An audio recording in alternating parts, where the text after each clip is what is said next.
Je vais pas faire de bruit de moto parce que je vois qu'à chaque fois ça te gêne. T'es gêné donc. Bienvenue à tous sur le Brap Show avec en personne 13 400 abonnés sur TikTok, Mr. Brap. 13 500. Ça a été enregistré il y a quelques temps, tu sais. Donc. Bienvenue à tous sur l'épisode 15 du Brap Show.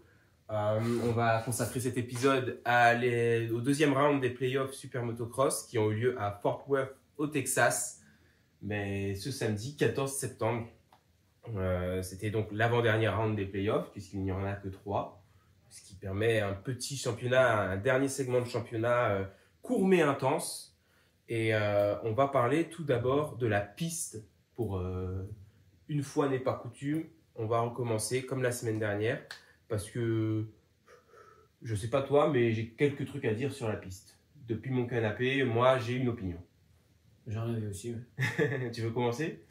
Ouais, bah c'était pas top là. J'ai pas kiffé la piste et je trouve que là, elle n'était pas assez marquée, tu vois, l'alternance motocross, supercross.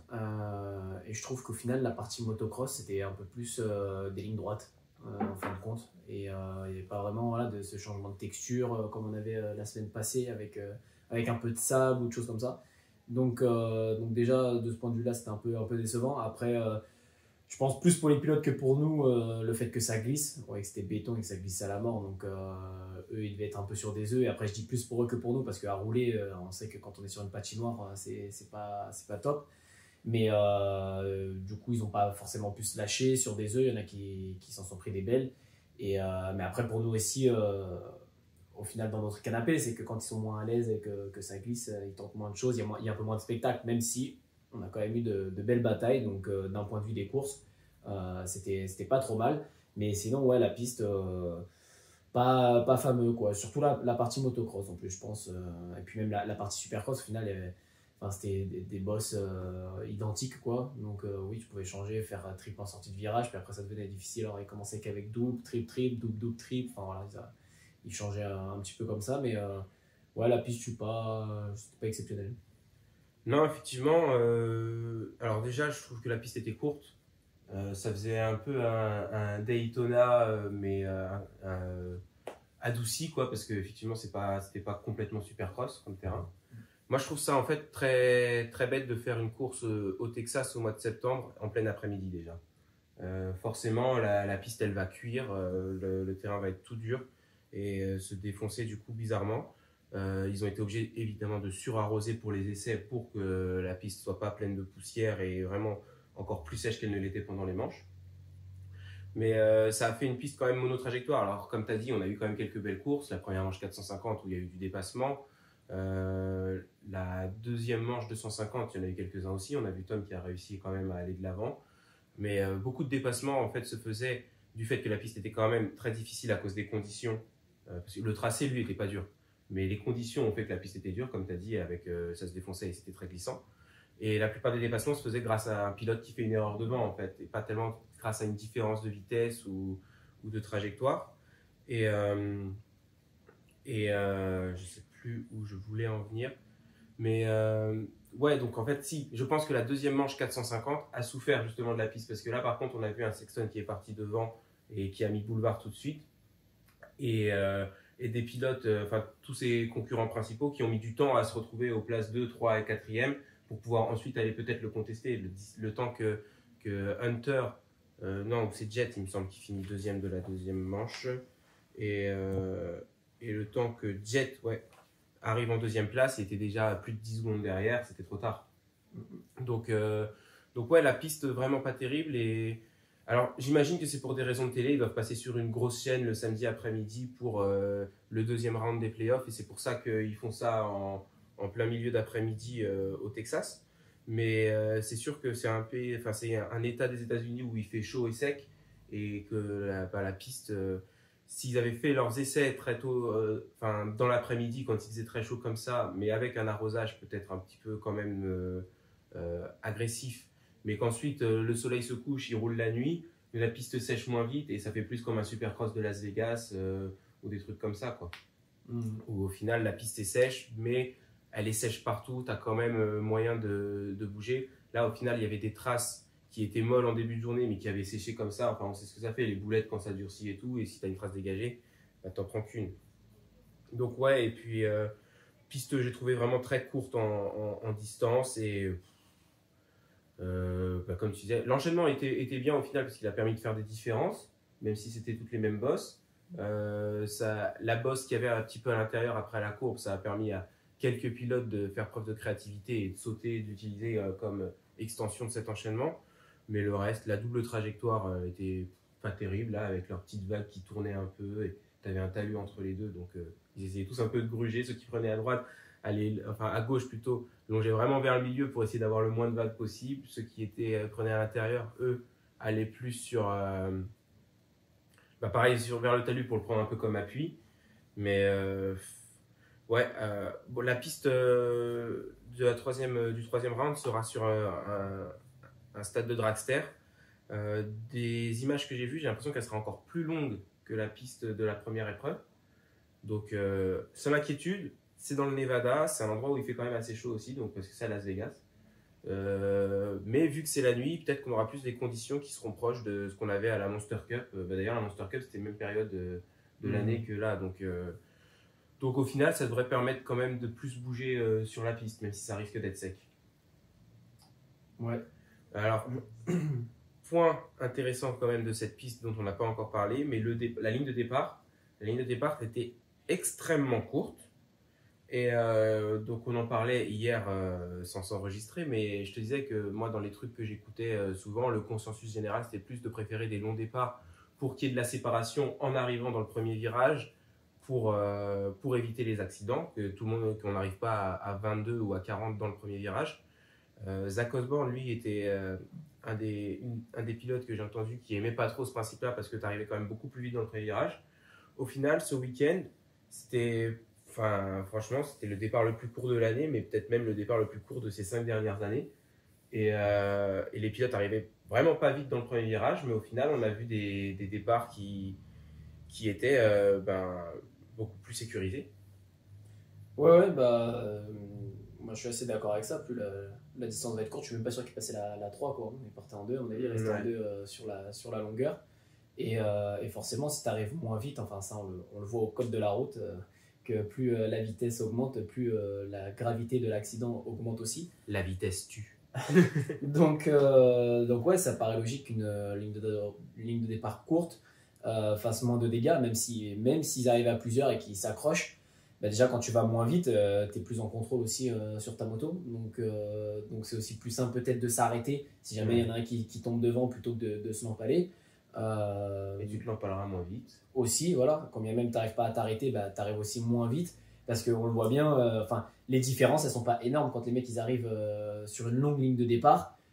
Les différences elles sont pas énormes. Arrivé, t'en as pas un, alors du tour mec a laissé un petit peu là, des fois il se retrouve avec 2 mètres d'avance sur les autres et c'était le seul qui était safe et qui avait pas de soucis. Sinon les autres ils arrivent très vite dans ce premier virage et quand même tous en même temps, donc au final j'ai pas l'impression qu'une longue ligne de départ avec des motos qui sont toutes plus ou moins puissantes, enfin ils travaillent tous justement pour le départ, pour faire le all shot, parce que t'entends tout le monde dire le départ c'est important, il faut sortir devant pour machin là.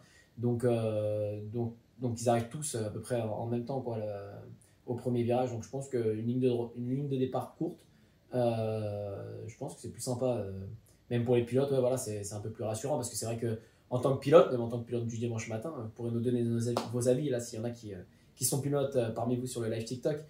Mais c'est le moment le plus stressant, quoi. En plus, c'est quand tu es derrière la grille, c'est là qu'avant de partir, avant de te lancer sur la course, c'est là que c'est le plus stressant. Donc je pense que ce serait un peu plus rassurant aussi d'avoir une ligne de départ un peu plus courte, parce que voilà, moins de vitesse, on arrive à moins nombreux dans le premier virage. Et voilà. Je fais un départ en 125 avec des MX2 hier. Et ouais, voilà, tu aurais préféré une ligne de départ courte ou une ligne de départ très longue. J'imagine qu'en 125, du coup, forcément, tu vas plus opter pour la courte, parce que la différence de puissance se fera plus sentir sur une longue ligne de départ. Mais d'un point de vue sécurité, moi, je pense que courte. Je pense que la courte est mieux ouais, de manière générale, pour garder les pilotes en sécurité, et même que ce soit en tant que pilote, en tant que fan, c'est pareil, ça me dérange pas. Enfin, moi personnellement, je rejoins un peu ce que disaient Musquin et DV, là, enfin Musquin avec DV. Il disait que quand tu es en tant que pilote, la vitesse, c'est pas ce qui t'impressionne le plus, enfin la vitesse pure. Moi, je déteste ça. Ouais, voilà. Je préfère un petit terrain où tu as plein de petits virages, des sauts avec pas beaucoup d'élan et tout, et ça va être peut-être un peu technique, mais sans être dangereux. Mais un terrain où tu es pleine balle et tout, ça me. Même à regarder, moi, ce qui m'impressionne, ouais, ça va être la vitesse dans un virage. Tu vois, un Digan, là, aux essais de je sais plus où, qui prenait le virage, où il te met de l'angle comme ça, et en soi, en vitesse pure, il y a combien? Il est peut-être à 30 km/h dans le virage, ouais, même pas, tu vois. Parce que c'est un virage qui est super serré, et que normalement, un virage comme ça, tu le prends à 5 km/h en temps normal. Donc ouais, ça m'impressionne beaucoup plus, la vitesse dans des whoops, même si voilà, au final, dans les whoops, c'est pareil, la vitesse à laquelle tu avances, bah, tu es dans des whoops, tu es dans un enchaînement, etc. C'est ça, je trouve, qui va être plus impressionnant, les whips, les scrubs, etc., que de la vitesse pure sur de la ligne droite. Voilà. Après, je rejoins ce qu'il disait, je pense que celui qui est extérieur à la moto, qui n'est pas forcément dedans, qui n'en fait pas ou quoi que ce soit, bah, peut-être que ça va plus impressionner de voir pleine balle, d'entendre la moto de Tomac pleine charge sur ligne droite de départ, à monter jusqu'à 60, tu vois, que de le voir prendre un virage rapide. Donc voilà, mais moi en tant que fan et en tant que pilote, la ligne droite de départ courte, ouais, je serais plus pour ça.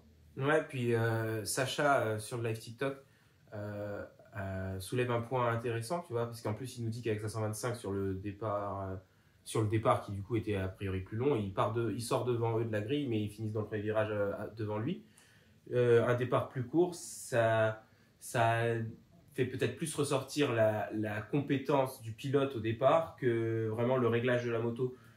Pendant tout l'outdoor, Honda, tous les commentateurs, les analystes, les pilotes qui roulaient contre Hunter et Jet Lawrence, et même le team Honda disait qu'ils avaient vraiment un réglage nickel pour le départ. Ils devaient avoir vraiment une map pépite qui fonctionnait bien avec leur moto, et ils prenaient tout le temps des super départs.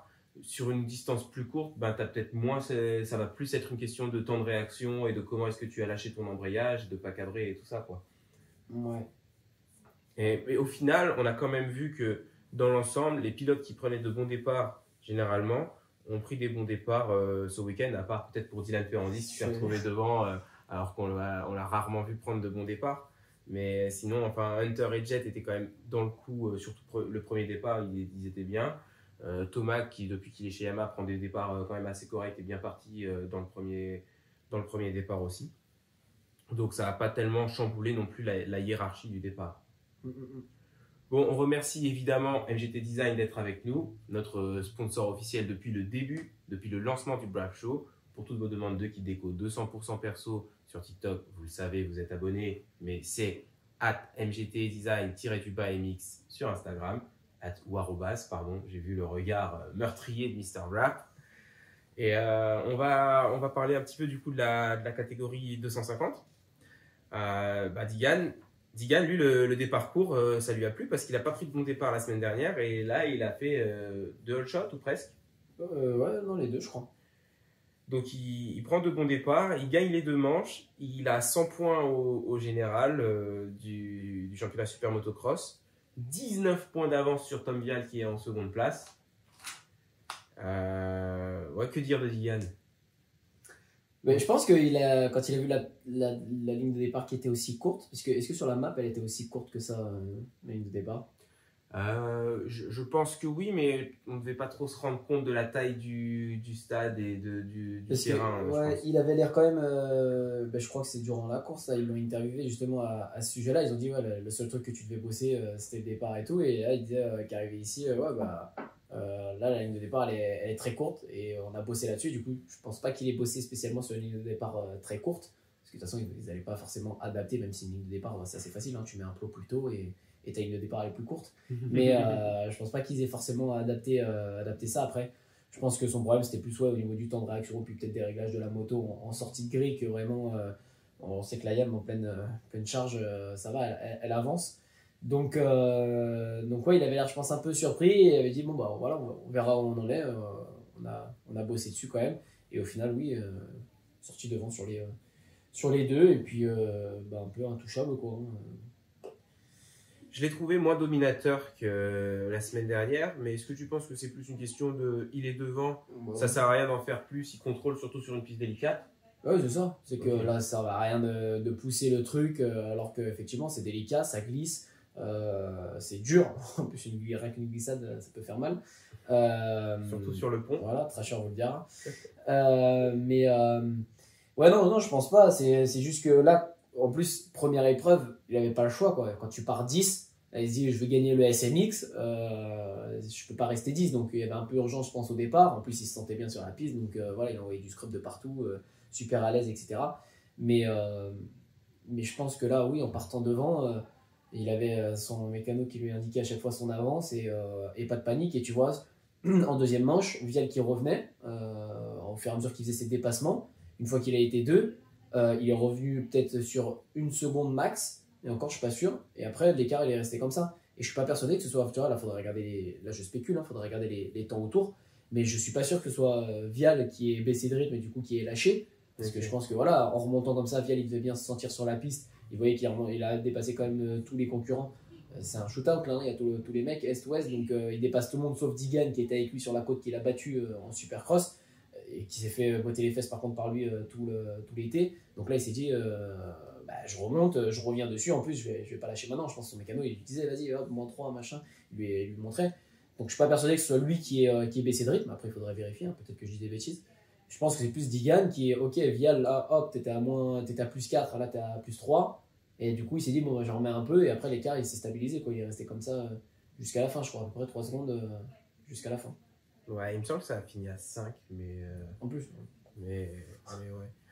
Je me demandais, moi, si c'était pas peut-être Tom. Donc, Tom, j'ai noté quand même beaucoup mieux. Bah, il finit deuxième de cette épreuve. J'ai pas noté ses résultats de. Mais il finit cinquième du général à Charlotte, il me semble, Tom Vial. Donc là, il fait troisième de la première manche, deuxième de la deuxième. J'avoue qu'en première manche, je ne l'ai pas tellement vu. En deuxième manche, cependant, il est parti pas terrible et il a bien remonté. Ouais. Donc, Ouais, il a fait une belle remontée. Et puis pendant qu'il faisait sa remontée, justement, l'écart avec Digan, je crois qu'il diminuait pour le oui, coup. Donc, ouais. donc ouais, il était sur un bon rythme. Et Digan, ouais, il gérait de son côté. Mais ouais, tu vois, avec Digan, il faisait pas de trucs de fou, il poussait pas plus que ça. Et en même temps, enfin, c'est comme ça qu'il fallait rouler, hein. Il n'y avait pas besoin de pousser là. Ouais, puis il est allé chercher Kitchen et Shimoda qui étaient devant lui à la régulière et qui roulaient. Shimoda roulait bien encore ce week-end, comme à Charlotte. Bon, il a fait tomber Hampshire. Je rigole bien sûr, mais Hampshire a craqué sous la pression de Tom Vial et s'est croûté. A priori, Hampshire, il a mis sur Instagram, il est chanceux d'être en bonne santé, donc a priori pas de bobo. La chute était pas belle. Après, il saute sur la botte de paille et il part quand même pour sauter le saut d'après, quoi. Tu vois, je pense que c'est le genre de cas où il voit qu'il va sauter sur la botte de paille, il devrait freiner. Alors oui, une botte de paille, ça glisse aussi. Enfin, c'est pas des bottes de paille, mais la protection de piste, ça glisse aussi. Il risque de se croûter directement là-dessus. Mais les chances pour qu'il atterrisse sur la protection et qu'il arrive à faire le double derrière sans être envoyé dans tous les sens, elle est quand même minime, quoi. C'est le genre de moment où il faut peut-être essayer de enrouler le saut d'après, ralentir et accepter que tu as fait une erreur, quoi. J'ai l'impression que vraiment c'était genre je saute à côté mais vas-y je tente quand même, je peux pas perdre. Ouais, j'ai pas fait attention à ça, mais c'est vrai qu'on a vu Jet là en supercross quand il avait sauté sur les bottes de paille là, et qu'au final c'est Webb qui gagne la course, je sais pas quel tir où c'est, mais qui effectivement est resté sur les freins, donc il est tombé quand même, mais il est tombé, voilà, c'est plus la moto qui est tombée, quoi. Lui, je sais même pas s'il a été complètement au sol à ce moment-là, mais effectivement, du coup, l'impact n'a pas été violent et pourtant il sortait d'un trip sur des bottes de paille.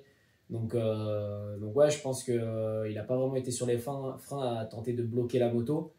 Et ouais, je pense qu'il a essayé de s'en sortir, mais ça va avec la forme du pilote aussi. Non, mais avec sa forme, tu vois, c'est que quand t'es en forme, moi je sais que quand je suis en forme, c'est pareil, genre un cours, t'es lucide, t'es tu peux l'encaisser sur les freins, tu vois, cette idée de se mettre sur les freins, ça, moi je l'ai déjà eu et ça se passe bien, mais c'est vrai que quand t'es cuit, même juste dans un virage, quoi. Dans un virage, tu es capable d'une ornière, je sais pas, tac, tac, tac, boum, hop, on se met sur les freins, hop, je me redresse et je repars. Et quand tu es cuit à la fin d'une manche ou un truc comme ça, bah, là, tu laisses la moto partir. Sauf que quand tu sors d'un trip en supercross, tu laisses la moto partir, ça fait pas le même effet. Donc, à mon avis, il y a un peu de ça il était au bout, quoi. Il roule au-dessus de ses pompes depuis le début. Je pense qu'il n'est pas en forme physiquement pour faire ça. Là, il revient de blessure. Donc, étrangement, en motocross, il ne nous a pas spécialement montré qu'il était pas au rendez-vous physiquement parce qu'il tenait ses manches et il semblait pas faiblir sur les fins de manche. Et puis ça Mais, pardonne plus quand même le motocross. Ouais, l'erreur ouais. est moins grave que Ouais, le bah, supercross. comme je voulais hier, quoi, tu peux rouler, je pense, à un rythme, même si c'est pas le style d'Hampshire, justement, à un rythme où au final tu t'essouffles moins et où tu pourrais rouler des heures comme ça, peut-être, tu vois. Alors après, c'est pas le style d'Hampshire et je le vois pas rouler des heures comme il roule, mais à la fois, Thomas qui nous dit qu'il fait des manches d'1h40, et s'il fait des manches d'1h40 comme il roule là en finale, j'aimerais pas être la moto. Mais ouais, non, je pense que ça va avec la forme physique du bonhomme. Et puis ouais, sa lucidité aussi. Enfin, c'est vrai comme Shire, on le sait, quoi, c'est pas le bonhomme le plus réfléchi non plus, quoi. Avec ça, je crois que c'est un peu le pote de Smith. Je crois que les deux ils pourraient aller boire un café ensemble. Parce ils disaient que ça faisait 15 ans qu'ils roulent ensemble, là, les mecs. Ah ouais, l'un contre l'autre. l'un déteint sur l'autre ou l'autre déteint sur l'un, je sais pas, mais il y a un truc, quoi. Parce que c'est un peu pareil en supercross. Je me souviens aussi, là, une épreuve où je crois qu'il était derrière Kitchen et il voulait absolument le doubler. Et même ça glissait un peu, il avait plus. Plessinger avait bien roulé là-bas. À l'atterrissage d'un double, c'était un triple, je pense qu'ils ont transformé en double, avant de revenir de couper la ligne de départ. Et après, ça faisait Épingle qui revenait encore sur la ligne de départ sur la largeur. Et dans le dernier tour, hop, il met à fond à l'atterrissage du double ou du triple. Hein, et t'as l'arrière qui chasse et il tombe là-dessus, quoi. Ça faisait ça comme ça, un virage à gauche, Épingle à gauche. Et là, quart de tour à droite avec une bosse. En Supercross, cette année Ouais. Hampshire. Ouais. Alors, et tu dis qu'il y avait un double, je me demande s'ils l'ont pas transformé en triple parce qu'il me semble qu'il avait plus. Plessinger a bien roulé là-bas. Ça faisait atterrissage du double ou du triple, là, je sais plus du coup ce que c'était comme boss. Ça faisait un quart de tour. Il traversait du coup. Quart de tour à gauche. Ouais, il traversait la ligne de départ là. Ouais. Proche de la ligne de départ. Épingle à gauche, la ligne de départ. Et c'est là que Malcolm Stewart il a fait un extérieur de fou furieux, je crois. Ok. Et qu'il est tombé. Bah, du coup, c'était à Denver. Oui, c'est et ça. Ben, je crois mais ça doit être en qualif, c'est peut-être pas en finale que Hampshire a fait ça. Mais tu vois, là, c'est pareil. Tu sais que la piste, et je me souviens que dans leur podcast d'Evé Musquin, ils en avaient parlé, tu sais que la piste, elle est glissante à cet endroit-là, parce qu'il a plu, etc. Tu sors de la trace principale, donc en plus, l'endroit où personne ne passe, donc c'est encore plus délicat.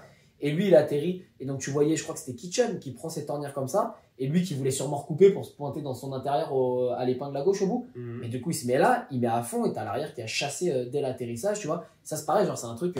Mais Jordan Smith, c'est un mec pareil qui réfléchit pas à ça, il met à fond au gars, mais il se doute pas que. Alors, il y en a qui sont peut-être un peu trop sur la retenue en mode ça glisse un petit peu et tout. Moi, je pense que je suis plus comme ça aussi, tu vois. Quand je vais dans une texture un peu comme ça, je vais pas mettre à fond. Et lui, il se doute de rien, il y va comme si c'était boulet de pépite. Donc, ouais, non, ça va un peu avec le pilote, donc ça m'étonne pas trop. Sa chute là, je trouve qu'il roule un peu au-dessus de ses pompes là depuis le début du SMX. Et que connaissant le pilote en plus, c'est pas le pilote le plus safe, tu vois. Ça m'étonne pas trop. Et j'ai cru que tu allais me dire que ça allait avec la mentalité du pilote, parce que oui, c'est un mec qui de toute façon n'est pas du genre à lâcher, quoi. Il donne tout du début à la fin et il n'est pas du genre à abandonner non plus. Et que tu allais dire, il voit qu'il arrive sur la voie de paille, mais c'est non, j'y vais quand même. Ouais, non, là vraiment, je pense que c'est genre manque de. C'est oh, purée, je suis mal et dépassé par les événements, quoi. Du coup, j'ai un petit quiz pour toi. Smith, Hampshire, qui a les neurones les plus courts? Je sais pas, là, ça se joue au millimètre, quoi. Donc, non, ouais. Non, peut-être Smith quand même. Parce que bon, Hampshire, il a quand même un titre de supercross, du coup. Donc, le neurone, il faut quand même qu'il soit assez long pour avoir un titre de supercross. Tu peux pas arriver là juste si t'as pas de neurone. Julien Baumer fait 5e après son premier podium la semaine dernière. Ah bah lui il a pas de téléphone cette semaine, on lui envoyait pas de message. Ah oui, c'est ce qu'il lundi d'ailleurs, ils en ont parlé pendant la deuxième manche qu'il s'était fait retirer son téléphone. A priori, oui, du coup j'imagine qu'ils vont pas lui rendre. Mais il s'est fait retirer quand? Après la première? Ouais, après la première, parce qu'il n'était pas sur le podium de la manche, donc ils l'ont retiré. Mais tu trouves 5e après, donc la semaine dernière, c'est son premier podium, c'est quand même sa meilleure performance de sa carrière. Tu trouves ça décevant de faire 5e après une deuxième place la semaine dernière? Ou est-ce que ça reste quand même dans une lignée de confirmation, toi, de ton point de vue? Bah, de confirmation, non, pas tellement, mais après, je pense qu'il n'y a pas de quoi s'alarmer pour une 5e place. Hein. On a vu Vial faire 5e à la première, donc là, les rôles sont un peu inversés, sauf que Vial l'attend plus à gagner. que Baumer, donc ce serait un peu moins grave, on va dire, vis-à-vis de Baumer, même si lui, je pense qu'une fois que tu as fait ton premier podium, forcément tu en veux plus, tu veux encore améliorer, tu veux monter un peu plus haut sur ce podium. Et donc forcément, quand tu redescends, je pense que ça doit être le premier déçu aussi. Et je crois que d'ailleurs, il le disait, qu'il venait avec du coup des attentes plus élevées, quoi, pour le coup. Il a vu qu'il était capable d'être sur le podium, donc maintenant il veut être sur le podium, il veut sûrement se battre pour se rapprocher de la victoire aussi. Donc je pense que c'est décevant de ce point de vue-là. Et après, c'est vrai que alors, je ne sais pas trop ce qu'il a fait au niveau du départ. Est-ce qu'il est parti loin ou pas, s'il est remonté ou au contraire, est-ce qu'il s'est fait doubler. Je n'ai pas trop fait attention à où il se situait. Mais ouais, je ne saurais pas dire du coup. Ouais, moi je trouve pas ça si décevant que ça, parce que bon, sa deuxième place la semaine dernière et ses 2 bonnes manches, elles étaient aussi dues à 2 bons départs. Bon, bah là, forcément, les départs étaient moins bons pour Julien, et donc c'est plus difficile. Il a peut-être pas tant passé un cap que ça, mais juste il a la vitesse pour, s'il se met tout de suite dans la bonne position dès le début de la manche, avoir la vitesse pour essayer de la défendre. Après, quand tu prends du retard parce que tu pars 6 ou 7 et que du coup les mecs devant ils mettent tout de suite de la distance, tu as peut-être la vitesse pour doubler et revenir à la 5e place facilement, mais ensuite c'est plus compliqué, quoi. C'est des mecs où je pense que quand tu le mets face à Shimoda ou même Smith, j'ai envie de dire que Kitchen en vitesse il est quand même un peu au-dessus de Baumer, mais tu vois, Shimoda ou Smith, c'est peut-être des mecs qui actuellement ils ont tous un peu la même vitesse. Et du coup, doubler l'un ou l'autre, ça va être difficile parce que les écarts de niveau sont très faibles, quoi. Même si peut-être que Julien Baumer est un peu au-dessus de Smith et un peu au-dessus ou pas de Shimoda, s'il part derrière Smith, tu vois, si tu es un quart de seconde plus rapide au tour, c'est difficile que ce soit assez pour trouver la solution pour dépasser, surtout sur une piste où on l'a dit quand même au début du podcast, c'était pas évident en plus de trouver la solution pour doubler. Ouais, je pense que moi, il a aussi du mal à s'adapter aux textures, etc. Enfin, il est quand même pas au niveau d'Indigade, tu vois. Donc je pense que quand la semaine dernière, les conditions devaient être favorables, ça devait être une texture qu'il aimait bien, il y avait un bon flow sur la piste, des bons réglages, je pense qu'il y avait un peu tout qui était réuni pour qu'il puisse monter sur le podium. Mais c'est vrai que moi, je ne m'attendais pas, c'est pas comme un Tomac où tu vois, je me disais, bon, Tomac là, il a montré, le week-end prochain, il va être au rendez-vous aussi. Je me disais pas, Baumer, il a montré et il sera au rendez-vous le week-end prochain. J'avais pas énormément d'attentes le concernant, bien que lui, j'ai l'impression que lui en avait envers lui-même, justement. Je te dis, j'ai l'impression que lui, c'est bon, ouais, je suis là, machin, podium, ça y est et tout. Donc en mode, j'ai commencé un truc, là, je pense qu'il s'est pris une petite gifle du coup avec ce week-end parce que je pense qu'il s'attendait à faire au moins aussi bien, quoi, ou à se battre pour ça, tu vois. Alors que là, il n'a pas été dans la bataille non plus pour faire le podium, quoi. Non. Il s'est pas battu avec les mecs qui étaient aux 2e, 3e place. Mais après, les pilotes, ils trouvent vraiment de la confiance dans tout et rien, quoi. Enfin, Reed, il s'est fait battre, mais les 3 quarts de sa carrière, il finissait 2e et il arrivait toujours à te dire qu'il avait juste un truc à changer et que c'était le meilleur, tu vois. Genre, j'exagère, il le disait avec beaucoup plus de respect que ça pour sa compétition, mais il allait jamais dans une course en disant je vais encore faire 2e, tu vois. Il allait tout le temps pour gagner, alors qu'il faisait 2e à chaque fois. Ouais, mais quand tu es 2e, encore, il te reste une étape, tu vois. Bon, après, c'est vrai, là, tu t'imagines Vial dire il me manque juste un petit truc pour bouffer Digan. Bon, tu ne croirais pas trop, quoi, mais c'est vrai que Reed, il y a des courses qu'il a gagnées quand même, et je pense à la régulière face à Stewart. Alors, je pense qu'elles sont peut-être pas très très nombreuses et beaucoup moins nombreuses que celles qu'il a perdues face à lui, mais je pense quand même. Donc c'est ce qui te redonne de l'espoir et tout. Et puis même quand il les perdait, tu vois, il les perdait pas forcément avec 10 secondes de retard. C'est qu'il y avait beaucoup de batailles, il était là à se battre et tout. Et puis bon, il n'avait pas le dernier mot, mais il y en a quand même pas mal. Il y a eu beaucoup de courses où il s'est battu avec lui, quoi, tu vois, pour gagner. Et bon, ça n'a pas tourné en sa faveur, mais il était là. Alors que là, par exemple, un Digal Vial, il est même pas là pour le concurrencer un petit peu. Donc après, je sais qu'il y en a eu des courses comme ça où Stewart permettait d'attendre Reed, le laisser passer et pour lui remontrer regarde, t'es ma. Je fais ce que je veux de toi. Mais bon. Alors, finale la semaine prochaine du Super Motocross en catégorie 250, du coup. Comme je l'ai dit, Tom a 19 points de retard sur Digan. J'ai noté. Kitchen, lui, en a 22. Shimoda en a 24. Et Baumer est quand même 5e du général, du coup, pour l'instant. 31 points derrière. Donc bon, malgré les points triples pour Baumer, même si mathématiquement il est encore en course, il ne faudra pas trop espérer parce qu'il faudrait que les 3 au-dessus de lui, enfin les 4 au-dessus de lui, Digan, Vial et Kitchen Shimoda, fassent des contre-performances. Enfin, bien que, admettons que Baumer gagne, si Kitchen fait 2, ils sont à égalité de points. Donc, mais après, il faudrait quand même qu'il ait une contre-performance et de Tom Vial et de Digan. Cependant, pour Tom, donc si Tom gagnait le week-end prochain à la finale, il lui faudrait que Digan fasse pire que 3 pour gagner le titre. Ce qui est... ça peut arriver en fait. Une chute au départ dans une des 2 manches, quelque chose comme ça. Digan, il pourrait faire 4 du général, quoi. Au final, je trouve... Mais il faut aussi que Vial gagne. Il faut aussi que Vial gagne. Mais tu vois, Digan, il est arrivé directement avec ses 3 points d'avance. Il était premier avant même le début de la première épreuve. Il gagne toutes les manches. Et au final, avec ce format de points triples à la fin, malgré un Tom qui n'a pas été hyper régulier, on a quand même un scénario qui peut amener un peu de suspense en dernière épreuve. Ouais. C'est pas mal. Hein. C'est ce que je voulais dire sur ce format-là. Au final, il est quand même bien pensé parce que même que ce soit en 4,50 ou quoi, c'est intéressant parce que là, si on était sur un schéma classique, ce serait quoi, Jet qui serait... Non, Hunter. En 450 ? Ouais, qui serait premier juste si on prend la première épreuve, c'est Jet qui l'a gagné, donc ce serait Jet qui serait en tête, sauf que là il a fini 3. Alors ça dépend, tu comptes quand même les points avant le début ou pas ? Non, sans les points d'avance. Alors, Jet et Hunter seraient à égalité de points. Parce qu'on ne marque pas de points par contre pour les manches. Ouais, ça se jouerait contre ces deux-là, parce que contre ces deux-là. Parce que Sexton, il serait. Il a fini combien de la première ? 4 de la première, je crois que c'était lui, il était au pied. Non, il a fini 3. Oh là, j'ai un trou là. Ben non, à la première, il a pas fini sur le podium. Non, il n'a pas fini sur le podium.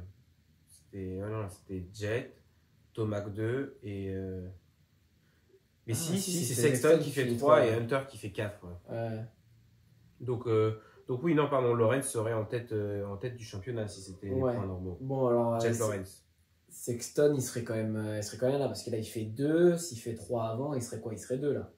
Ouais, il serait 2 et avec du coup 8 points de retard. Ouais, et 8 points. Mais non, même pas, je dis des bêtises, parce que 7 points de retard, parce que là il fait 3 derrière Jet. Oh putain, je me mélange. Ouais, mais enfin, je trouve que du coup, là, ça permet effectivement, même celui qui est. Alors, il y a 9 points derrière, mais parce qu'il y a eu des points qui ont été doublés, donc qui n'est pas sur le format classique. Mais du coup, ça permet à. Là, ils sont 3 à pouvoir gagner, quoi. Enfin, c'est celui parmi les 3 qui gagne, en tout cas, celui qui finit là devant les 2 autres, gagne. Et en plus de ça, tu peux mêler, effectivement, si tu as une contre-performance de ces 3-là, c'est qui est juste derrière, du coup, après ces 3-là, Sexton, Jet et c'est Tomac. Hunter, c'est Tomac, donc qui est un peu plus loin, mais s'il y avait contre-performance des 3, ce qui paraît un peu chaud quand même. Ouais. Il pourrait être là aussi, mais voilà, que tu aies un scénario où les 3 peuvent gagner, enfin c'est celui qui finit devant l'autre, c'est même pas une question de faut qu'il gagne et que l'autre il finisse 3 ou 4 comme avec Digan et Vial, tu vois. Je trouve que c'est vraiment pas mal, quoi. Ça laisse le truc vraiment jusqu'au bout, le fait qu'il triple les points comme ça. Et donc là, si c'était des points comme en Supercross, ça y est, j'ai fait les maths dans ma tête pendant que tu parlais, Sexton serait 1 point derrière Jet Lawrence. Et Hunter, par contre, je sais pas exactement parce qu'il a peut-être fait 4 à Charlotte. Là, il gagne, donc ça fait 25 plus 18. Il serait pas très très loin non plus. Mais là, oui, c'est vrai que du coup, 43 points. On a, malgré le fait que Jet Lawrence, au général, se retrouve 9 points derrière Hunter Lawrence, si Jet gagne la finale, il gagne le championnat. Au pire des cas, à égalité de points avec son frère, mais il aurait plus de victoires et en plus, il gagnerait la dernière. Donc ouais, ça promet une finale palpitante. Est-ce que tu as autre chose à dire sur les pilotes 250 ? Non. Une surprise, une contrariété. D'ailleurs, Esterpool n'a pas fini sur le podium, je l'avais prédit. Le Texasien, comme tu dis. Non, rien de plus à ajouter. Eh écoute, on va passer dans ce cas à la catégorie 450, à Hunter Lawrence. Je vous rappelle qu'on est en direct sur TikTok. Si vous voulez interagir avec nous, n'hésitez pas. Évidemment, on remercie MGT Design d'être avec nous, Mister Brab de nous prêter son TikTok pour pouvoir vous proposer ce podcast en direct. Hunter Lawrence gagne et prend la tête du championnat. Du coup, on vient d'en parler. Il a un petit point d'avance sur Chase Sexton. Première victoire en catégorie 450 de Hunter Lawrence. Il a gagné des manches en outdoor, mais pas de général. Il n'a pas encore gagné de supercross. Là, il gagne la première manche. Il finit, je crois, il finit troisième de la deuxième manche, mais ça lui suffit pour gagner le général. Surpris de retrouver Hunter devant ou... Bon, j'aurais pas misé sur lui pour la victoire, mais à la fois, enfin, il est toujours un peu là au rendez-vous, pas trop loin, quoi. Donc, c'est vrai que la moindre contre-performance ou un autre pilote qui serait un peu diminué ou quoi, tu sais que ce serait le premier à être là parce que il est toujours présent et pas trop loin, quoi. Tu vois, je le vois pas forcément au même niveau que Jet ou même qu'un Tomac au final actuellement ou qu'un Sexton, tu vois, pendant l'été. Mais c'est juste un cran en dessous, quoi. Donc quand ces mecs-là n'ont pas tout réuni pour être les meilleurs, ils se retrouvent vite au niveau d'Hunter et Hunter peut en tirer parti et finir devant. Et là, en première manche, c'est ce qui s'est passé. Alors lui, il avait fait une erreur dans l'enchaînement pour que Jet passe et il est repassé quand Jet a calé. Mais bon, après, voilà, il est resté quand même devant. Et pour la gagner, en deuxième manche, je suis parti un peu loin et il a remonté jusqu'à la troisième place. Donc... Ouais, non, pas tellement surpris non plus. Il a peut-être gagné la plus belle manche de l'année quand même.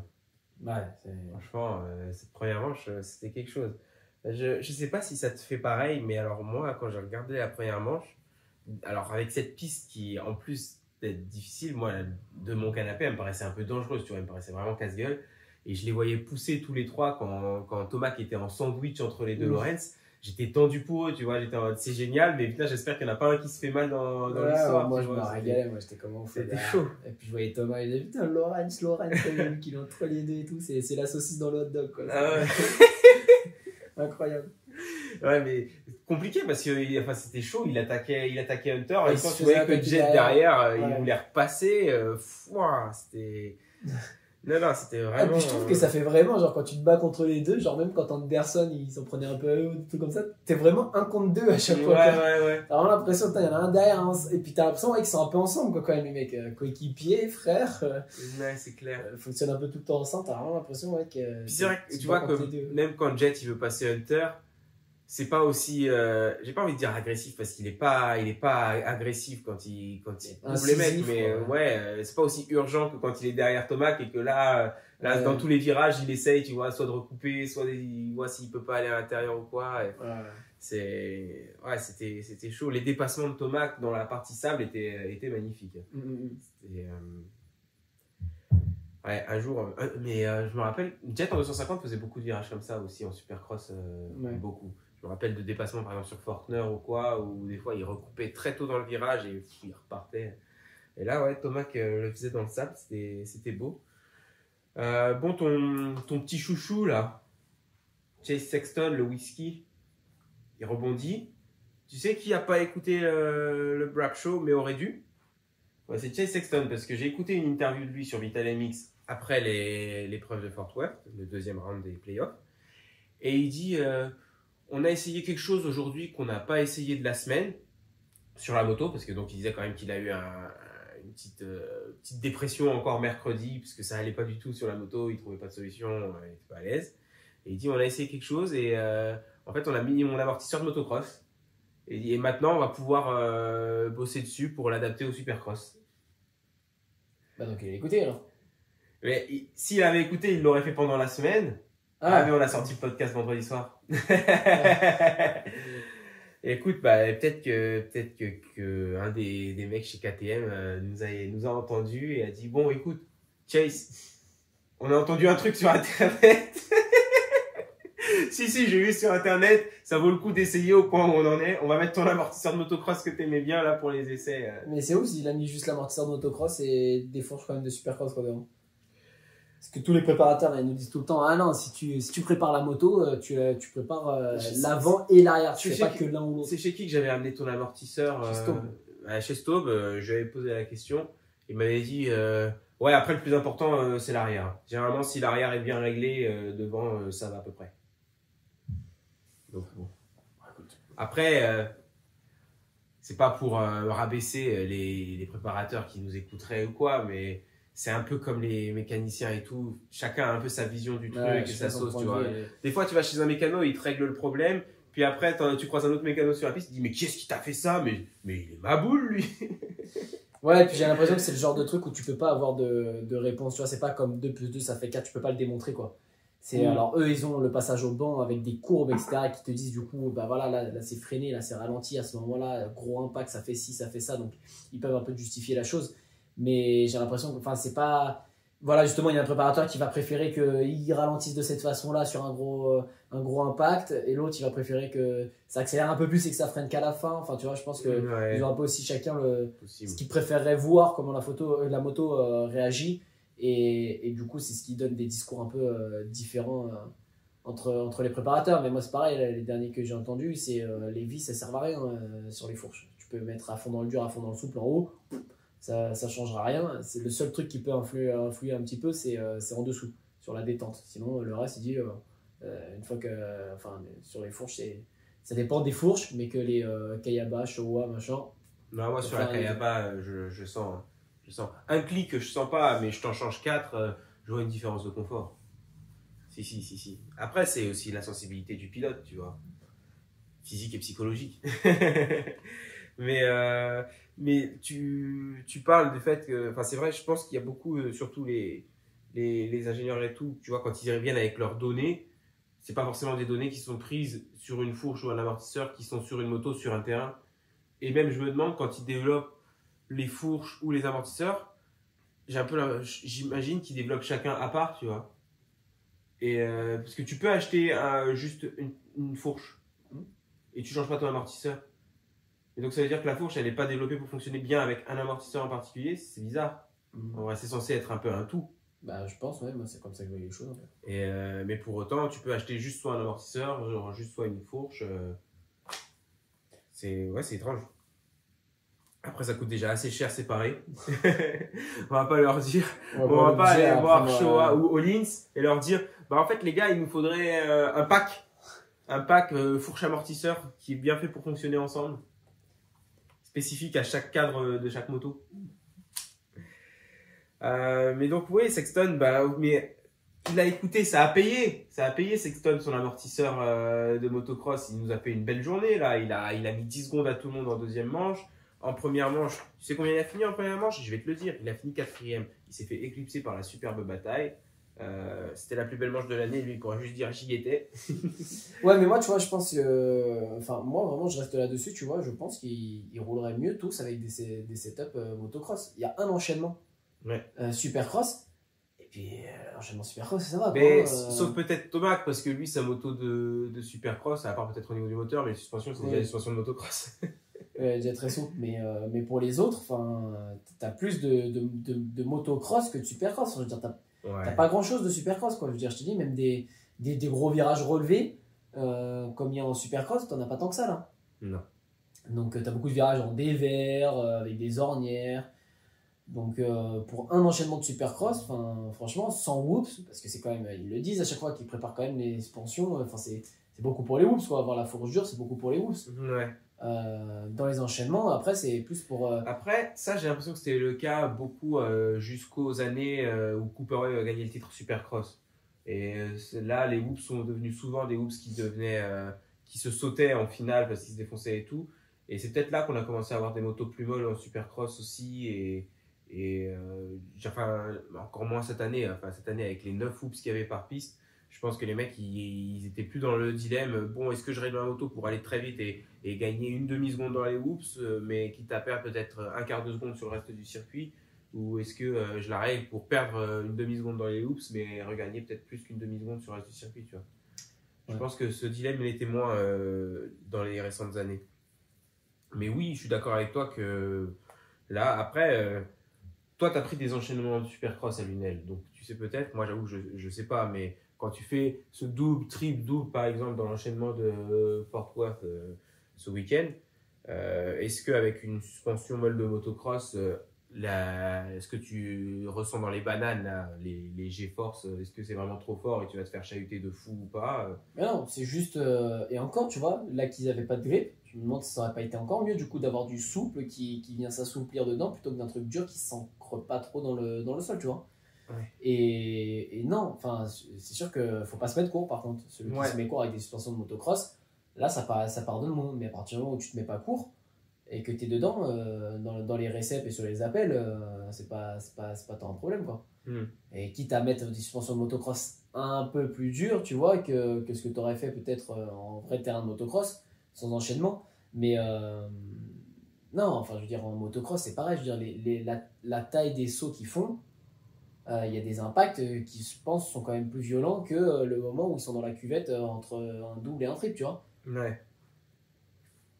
Parce qu'ils prenaient quand même pas énormément de hauteur. Et après, voilà, c'est juste le cours. Pour le coup, par contre, quand tu es pile sur la crête comme ça, ou un peu avant la crête même, ça va chahuter plus. Donc, mais tu n'en as qu'un d'enchaînement où tu dois être vigilant dedans, tu vois. Et encore là, en plus, il y en a, tu pouvais faire double-double-triple.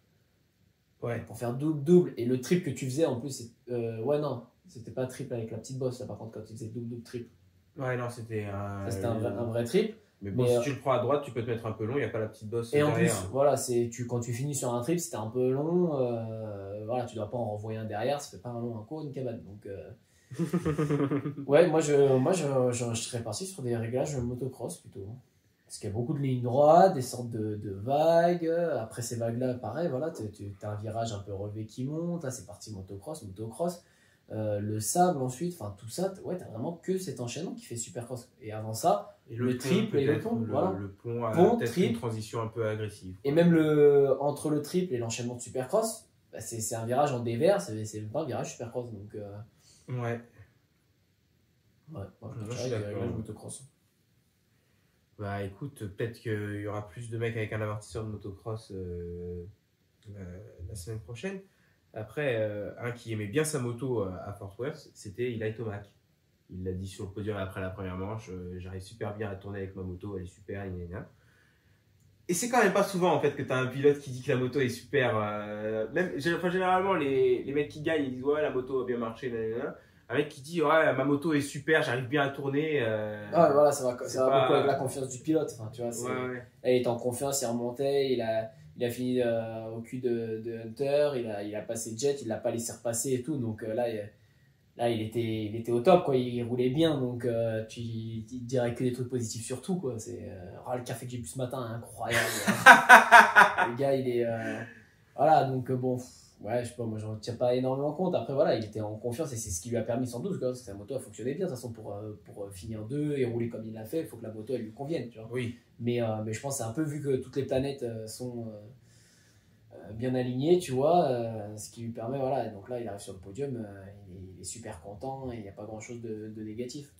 Après, en regardant la course, je me disais, lui pour le coup, son terrain dans le Colorado, c'est pareil, c'est de la terre bien dure. Mais c'est ce qu'il disait aussi, c'est ce que je me disais en regardant. C'est à quoi il est habitué et donc, ouais, je suis pas tant surpris que ça qu'il était à l'aise dans ces conditions. À la limite, ce qui me surprend plus, du coup, c'est sa deuxième manche où il est quand même allé de l'avant sur la première moitié, voire les 3 premiers quarts, mais il a progressé moins vite qu'en première manche. Et après, derrière Webb, il y a un moment donné où je pense qu'il a peut-être craqué. Soit peut-être la piste est devenue trop défoncée et il n'avait plus du tout le confort et il n'a pas voulu prendre de risque. Parce que c'est quelque chose où on sait que Thomas, quand il n'est pas à l'aise, il ne va pas aller pousser et se mettre dans le rouge. Parce qu'il ne veut pas risquer la chute et la blessure. Ou alors, je me suis dit peut-être qu'avec la chaleur, l'effort qu'il a fait dans la première manche, et d'ailleurs, en regardant, c'est plus ce que je me suis dit. Parce que, pareil, on en parlait sans s'enregistrer hier, mais... après la première manche, il passe le saut d'arrivée, il passe lui à côté du mur pendant que Hunter le passe, tu les vois se check, et quand tu les vois repartir, Thomas il a déjà retiré le casque. Il est sur la moto, il a déjà retiré le casque. Donc je pense qu'il avait bien chaud après avoir bien poussé quand même en première manche.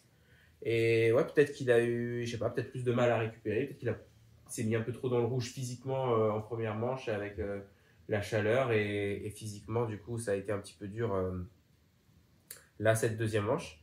Je sais pas, peut-être aussi une combinaison de tout ça, hein. Peut-être qu'il avait encore le pneu sable et que cette fois dans les 5 dernières minutes sur une piste toute dure et vraiment défoncée, c'était plus possible. Mais ouais, Je sais pas. Je sais pas. Par contre, fallait qu'il arrête l'extérieur dans l'enchaînement de Supercross, justement. Mais oui, pour faire double. Faire double. Pour faire double, t'as pas besoin d'aller chercher l'extérieur. Alors, à chaque fois, là, t'as Jet qui revenait au même niveau. C'est perte de temps. Ouais. Mais c'était en première manche, ça. Ouais. Il avait le pneu sable. Mmh. Et du coup, qu'est-ce qu'il voulait pas faire? Il voulait pas prendre le premier double sur l'angle. Donc il prenait une trace qui lui permettait de prendre le premier double vraiment bien droit. Non, mais l'ornière du milieu que Jet prenait passait tout à l'intérieur. Ou même Ouais. Norris, il a pris celle-là quand il était en tête, justement, et c'est là qu'il s'est fait doubler par Sexton, je crois. Du coup, il a glissé sur le premier double, il n'a même pas réussi à prendre le premier double. Celle du milieu, hop, tu y allais, tu n'avais pas besoin d'être beaucoup de pêche en plus pour faire du coup le premier double, et tu pouvais être face dessus. Là, je pense que il était un peu trop réticent par rapport à ça. Ouais, mais, peut-être qu'il a pas bien regardé l'ornière et qu'il a cru qu'il allait pas pouvoir, qu'il allait devoir se mettre sur le côté, je sais pas. Ouais. C'est dur quand, enfin on le sait, hein, quand tu roules, c'est dur parfois de changer tes traces. Ouais. Surtout pour eux, on sait qu'ils ont toujours peur de perdre du temps plus que espoir d'en gagner, quoi. Jet 3e et gagne aucune manche ce week-end. 2 manches, il en gagne pas une. C'est quand même c'est surprenant de la part de Jet. Moi, je peux vous dire que là je fais sonner l'alarme, quoi. Je m'inquiète, j'ai peur pour Jet. Je crois qu'on a perdu Jet Lawrence, c'est fini. Le mec ne gagnera plus jamais de ça. Non, t'es pas inquiet? Non. Alors, faut être inquiet. Il avait les boulasses quand même, hein, après la première manche. Ah bah oui, il n'a pas gagné, et là c'est bon, le garçon il a été habitué à gagner tout le temps, donc forcément, enfin merde, là j'ai pas gagné, et puis bah c'était out of control, quoi. C'était en dehors de mes, enfin c'était pas dans mes mains, quoi. C'est pas moi qui ai décidé de gagner ou pas gagner, quoi. Voilà, j'ai voulu gagner, j'ai pas réussi. C'est pas comme dans la Gadoue à San Francisco où il est tombé 2 fois et il dit vas-y j'en ai marre, c'est pas grave, je les mangerai la semaine prochaine, quoi. C'est ça. Là, j'ai essayé et j'ai été moins bon que mon frère, moins bon que Thomas, et donc. J'étais en bonne position et j'ai pas réussi à faire ce qu'il fallait. Ça pique. Moi, je blâme la moustache. Sa petite barbe là pour montrer qu'il a plus de 18 ans. Non, en vrai, ça va, ça lui va bien, moi je trouve. Mais le truc, c'est qu'il s'est ramené avec son petit bouc là. Première manche, il la perd. Alors après, il a gagné la deuxième face à Thomas. Là, il a perdu 2 fois. Son ratio de victoire avec le bouc, il est pas bon, tu vois. Comment créer des superstitions? Mais tu crois pas que c'est un peu comme ça Tu sais que Carmichael, quand il faisait une mauvaise manche, une mauvaise course, il revenait une mauvaise course. Il revenait la manche ou la course d'après avec une tenue orange. Il gagnait tout le temps avec la tenue orange, donc son truc c'était si jamais si je gagne pas, que je suis pas content ou quoi, je mets la tenue orange, ça se passera mieux, quoi. Ouais. Oh, mais écoute.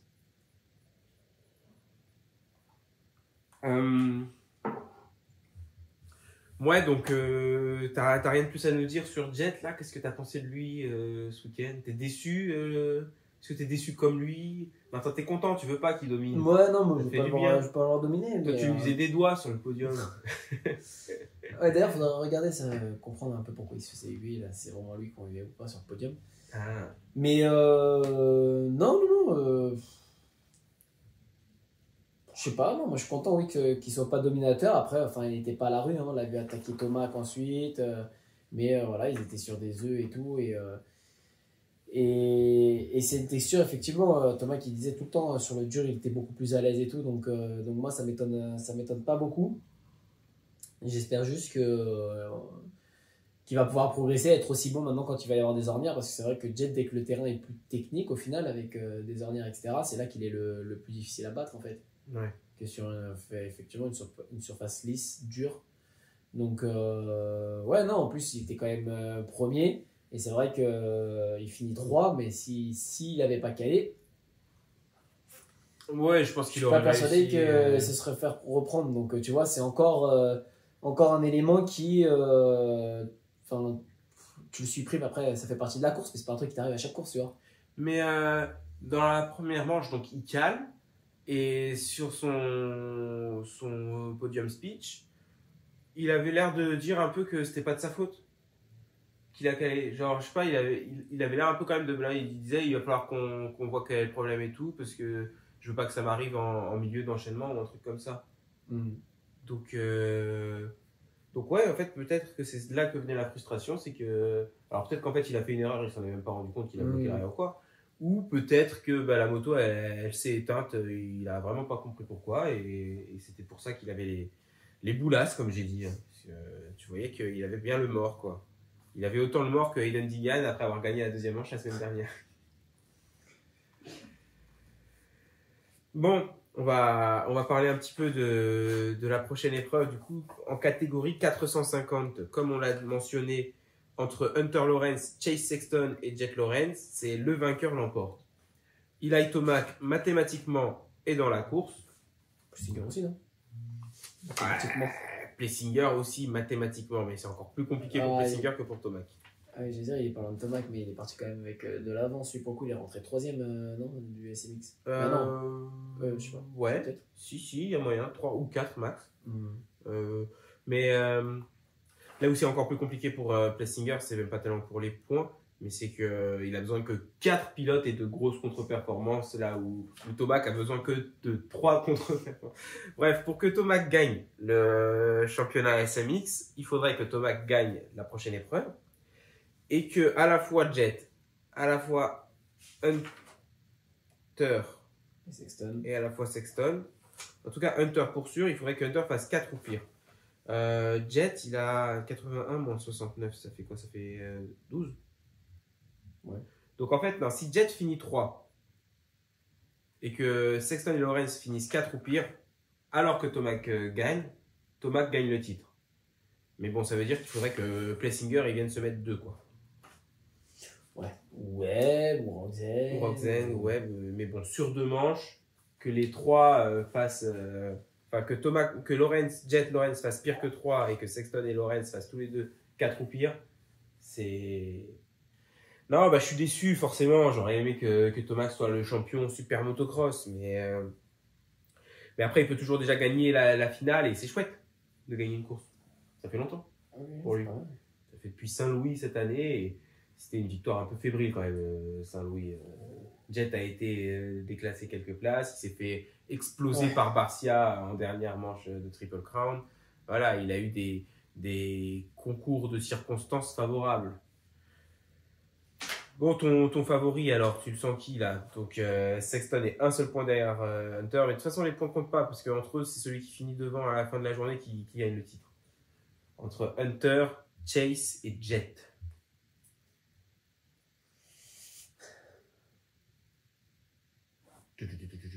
Ah, ben, je pense Jet quand même. Tu penses Jet? Ouais. J'aimerais Sexton, mais je pense peut-être Jet plutôt. Moi, je sens qu'un Hunter, il peut répliquer en fait. Il peut reproduire la perte. J'ai l'impression. Ouais, tu vois, en deuxième manche, pareil, il se fait doubler par son frère et il revenait un peu à la fin, mais. Est-ce que tu as capté Carl Michael qui, pendant la course, au commentaire, dit moi, j'exploserai ma mère pour le titre, alors mon frère, il n'y a pas de souci. Ah, j'ai pas entendu ça. T'es Hunter, t'es devant Jet. Tu le mets dans les bottes de paille s'il faut pour rester devant ou s'il est meilleur, il est meilleur? Moi, tu me mettrais dans les bottes de paille. Non, mais je défends ma place, quoi. Je défends ma place. Après, ouais, peut-être un peu moins fort que si c'était quelqu'un d'autre, tu vois. Mais je défends ma place quand même. Moi, je pense qu'Hunter, il se dit écoute, ce million-là, il est pour moi, t'as gagné celui de l'année dernière, donc en plus, t'as de quoi te payer les soins si je te fais mal.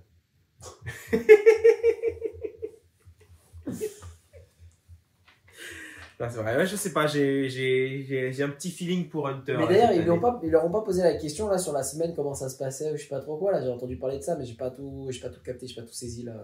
Ah, je sais pas, j'ai pas vu. Il me semblait que, je sais pas si c'est Stewart qui ils ont posé la question ou s'ils spéculaient sur, voilà, votre avis durant la semaine, ça va être comment entre les deux et tout, parce que bah, celui qui finit devant l'autre qui gagne quoi, donc je sais pas. Ouais, je pense qu'ils ont déjà été dans cette situation plusieurs Ouais, fois. je pense Après, que pas dans la forcément semaine, pour un titre. je mais- pense que la situation, on peut se la poser la question si effectivement il y en a un qui sort l'autre pour le titre. On peut se demander, ouais, la semaine prochaine ça va se passer comment. Ouais. Mais avant ça, je pense que là ils en rigolent et ils sont contents. Même, je pense que les deux, enfin 0-0, balle au centre Ouais. et que ça se trouve, aucun des deux ne gagnera. C'est ça. En plus, je pense que bon, si Jet gagne et que Hunter perd, Hunter aura les boules, mais il a un peu l'habitude. Donc, c'est sûr qu'il aimerait battre son frère, gagner le titre, mais bon, ça reste son frère qui gagne, donc c'est mieux que si c'est quelqu'un d'autre.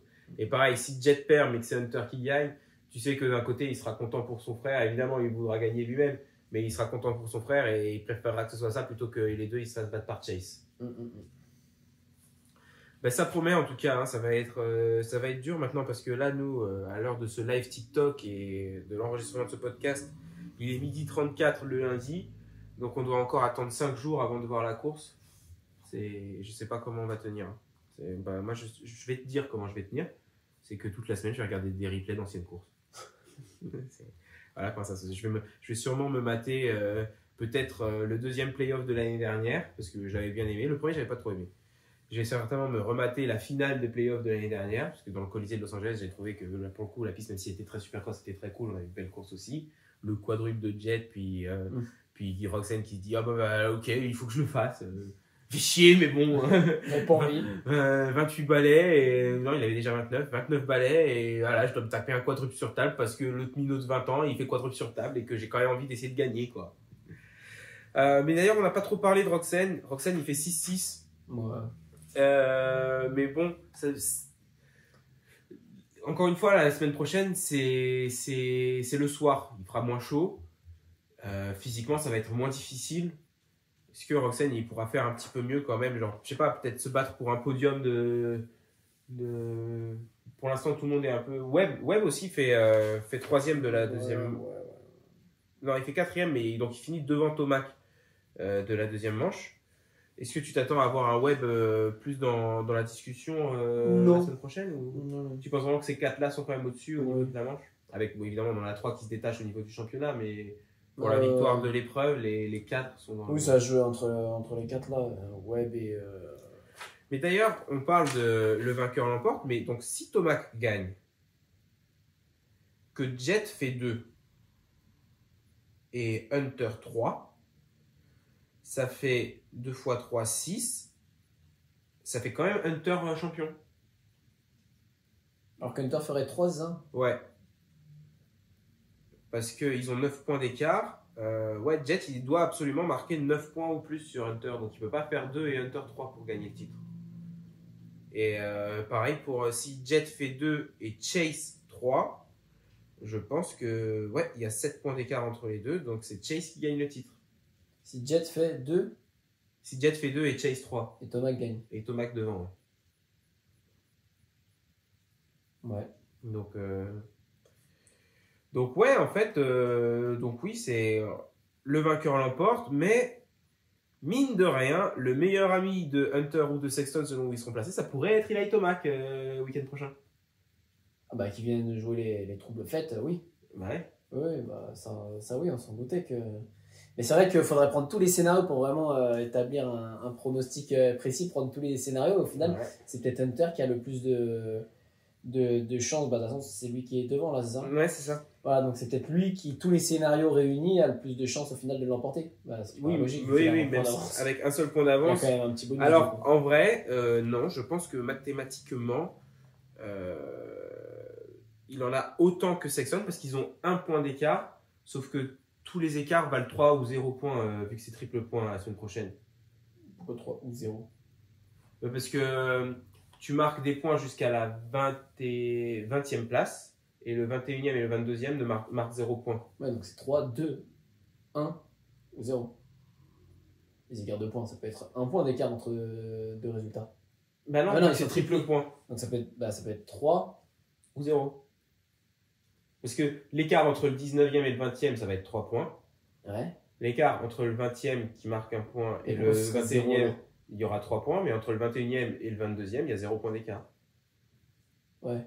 Oui, bon, de toute façon, ils vont pas. Je pense que ça, on peut l'écarter. Je pense pas qu'ils finissent ça. Ah oui, mais si tu À cette veux. place-là, mais tout ça pour dire que du coup, si on calculait tous les scénarios possibles, au final, Hunter et Sexton Bah non, parce que. avec les mêmes chances de gagner. Bah, je suis pas sûr, parce que du coup, Sexton, quand Hunter, tu le mets 3, eh ben, il a quand même des chances de gagner. Que si Sexton, tu le mets 3, il a pas autant de Mais chances que Hunter. Sexton, à partir du moment où il finit devant Hunter, quelle que soit la position, à part 21 ou 22, oui, donc tu as raison. Hunter a un tout petit peu plus, parce qu'il y a 0 point d'écart entre 21e et 22e.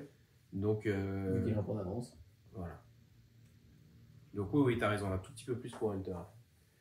Ouais, bon, du coup, c'est des scénarios qu'on prend pas Et forcément en sinon, compte. dans les points, à partir du moment où Sexton sera devant Hunter, Sexton battra Hunter en général. Et après, Mhm. ça dépendra aussi de ce que font les autres. Ouais. Bah écoute, je laisserai faire les calculs à la télé en même temps que ça se passe. Moi, j'apprécierais le pilotage. Ouais. Bon, après, James, il dit tout le temps que 5 personnes sur 4 galèrent en maths, donc... Ah ouais. Cherche à nous embrouiller. Ben écoute, voilà, championnat du monde MXGP, Prado reprend la tête du championnat. Ah, alors, celle-ci elle se voit. Ce serait con d'avoir des Mickey en direct.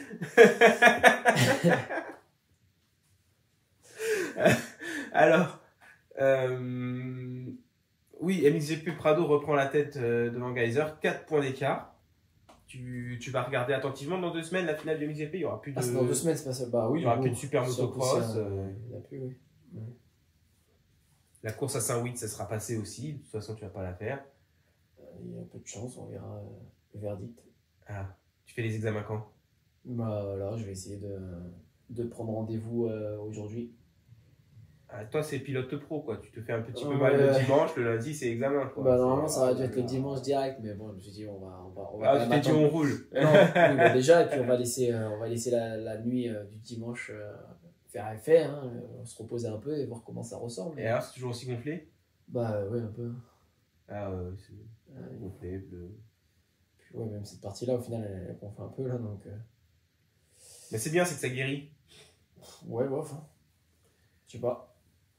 Ton pronostic pour le MXGP? Prado, il a combien de points t'as dit là d'avance? 4. Et donc, il y a la manche qualif et les 2 manches la semaine prochaine. Ouais, je pense plus Prado quand même. Je pense qu'il avait un peu... qu'il était un peu au-dessus de Geyser de base. Et qu'en ayant en plus le petit bonus là, de 4 points, à mon avis, ça sera plus en sa faveur que celle de Geyser. Mais bon, on l'a vu faire des contre-performances. Le problème, c'est que voilà, je pense que tu l'avais dit, il a gagné 10 Grands Prix, hein. Ouais, 10 Grands Prix sur 18 qui ont été disputés pour l'instant cette année. Ouais, il y a... C'est plus de la moitié quand même. Comment il s'appelle Erlings qui en a gagné quelques-uns, donc en soi, il n'en a pas gagné énormément, Geyser. Il a dû en gagner entre 3 et 5. Parce que je pense qu'Erlings, il en a gagné au moins 3. Ouais. Donc, non, ouais, à mon avis, si il part pas justement avec ce petit bonus, moi je voyais un peu Prado finir devant, tu vois, et avant sa contre-perf là, de ce week-end, finir devant, mais voilà, l'écart de points trop grand à combler, et ça l'aurait peut-être pas fait, tu vois, c'est ce qui aurait rendu le truc un peu. Je m'attendais pas à avoir une bataille en fait entre les deux. Je m'attendais à avoir un Prado gagner, et en fonction de Geyser se battre contre lui-même, en fait, savoir contre lui, où est-ce que lui va finir. Et en fonction de où termine Geyser, ça lui donne le titre à lui ou à Prado, mais je voyais pas trop une bataille, un duel vraiment entre les deux, où ça joue entre celui qui finit devant l'autre, tu vois, gagne. Alors que là, c'est un petit peu ça aussi au final, puisque tu distribues des points en manche qualif, plus des points en première et la deuxième manche, donc je connais pas trop les écarts de points, c'est 1 point, je crois, en qualif, c'est ça, les écarts de points? Ouais, c'est 1 point entre chaque position. Ouais. Donc là, ça ferait qu'il y en ait plus que 3 si jamais Geyser finissait devant, juste une place devant. Et après, les écarts, c'est 2, entre 25 et... Non, 3 points. Non, c'est 3 points entre la victoire et la deuxième place. Ensuite, c'est 2 ouais, donc c'est quand même un peu celui qui finit devant l'autre aussi, quoi, là. Parce que même s'il n'y a qu'un seul point, ouais, non, il en manquerait une, quoi. Ça ferait 1 point en qualif, 1 point en première manche, 1 point en deuxième manche. Mais ça, tu te retrouves à quelle place quand il n'y a qu'un seul point d'écart entre les positions? C'est au-delà de la 5e. C'est entre 5 et 6, normalement. Tu as 2 points d'écart entre 5 et 4, entre 4 et 3 et entre 3 et 2. Ouais, non, ça va être intéressant. Moi, je vais te dire, je vais passer ma liste au Père Noël à notre spectateur TikTok et à nos abonnés sur YouTube, Spotify et Apple Podcast. Mais ce que je voudrais voir, c'est un Geyser gagner la manche la manche qualif juste devant Prado. Comme ça, tu arrives le dimanche avec 3 points d'écart entre les deux. Voir Geyser gagner la première manche juste devant Prado. Et là, tu arrives dernière manche de l'année, égalité de points.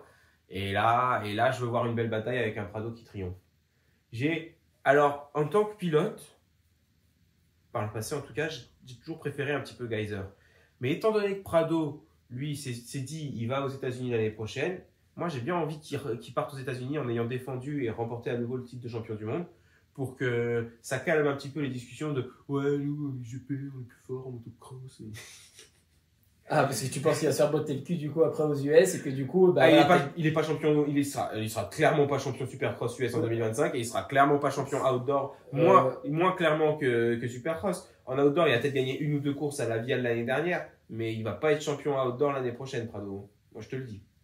Là, je suis prêt à parier 2 Grecs. D'accord. Et par contre, du coup, un Sexton va en GP, il est champion du monde? Mais non, il est pas champion du monde non plus s'il va en GP, Sexton. Écoute, c'est plus probable, je pense, que un Prado qui vient aux US. Et encore plus probable, Jet Lawrence va en GP, il peut être champion du monde dès sa première année. Je dis pas qu'il le ferait, je mettrais moins de 50% de chance, mais peut-être 40-45, tu vois. Mais n'importe quel pilote des GP, tu l'envoies en outdoor US, et même tu le fais pas faire une saison de Supercross avant où il risque de se casser en deux et où il se prend la tête à développer une auto de Supercross alors qu'après il a 11 courses de motocross, tu vois. Et tu le fais rouler en outdoor, ben déjà, c'est ce que j'en parle tout le temps, hein, mais quand tu prends un mauvais départ en motocross aux US, tu repars 40e quand tu tombes au départ. Et là, des mecs, des pilotes du dimanche après-midi, tu dois en doubler avant d'aller chercher des points. Hein. Et tes retardataires, tu t'en tapes aussi. Hein. Ils n'arrêtent pas de rouler dès qu'ils ont pris un tour de retard. Tout à fait.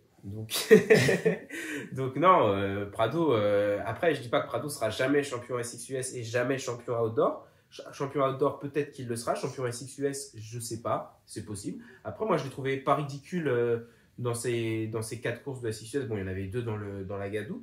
Je l'ai pas trouvé ridicule et je trouvais qu'il essayait bien mais qu'en même temps, j'imagine qu'il était aussi un peu prudent parce qu'il savait qu'il avait rien à gagner à part de l'expérience. Surtout dans les whoops, on le voyait vraiment fébrile dans les whoops et ne pas tenter, essayer de dribbler un peu, mais t'as l'impression un peu que c'était moi quand même qui driblais dans les whoops.